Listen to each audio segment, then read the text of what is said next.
Recession. Home prices fell 33% nationally. Okay, that's kind of the aggregate, right? They hit the lowest March 2011. But this is the thing, you hear that and you go, oh my goodness, everyone suffered. No, and not to the same degree. Okay, why? Because of all the stuff that we just talked about, right? I don't know if you can see this, maybe a bit hard to see. This grey line here is the unemployment rate. Okay, the blue line, national HPI, housing price index.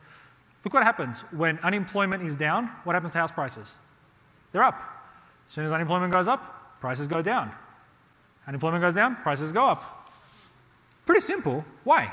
People don't have money, they can't buy houses. You know what this is here? You know what that is? You know what that's called? Confidence. That's confidence. What that means is people are watching the unemployment rate go down. They're either being paid more or there's more demand for their skills, people are hiring, and so they're confident to buy. If I offered you a home loan at 1% tomorrow, would you take it?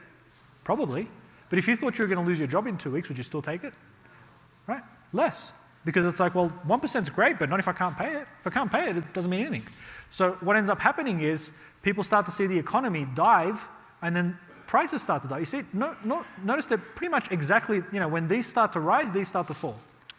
There's a flow-on effect. Can you see that?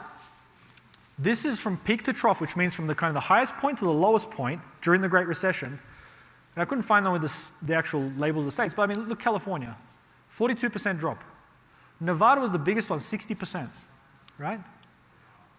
These ones are okay. And look at these ones, 6%, 5%, 7%, 5%, right? Florida, 50%. Why is that? Talked about it this morning, right? Blue states, red states. You notice the difference? Look at the coasts, right? They suffered a lot more. Those are your appreciation states. These are more your cash flow states. Understand? That's just reality. Now, when this rocketed back, it was great.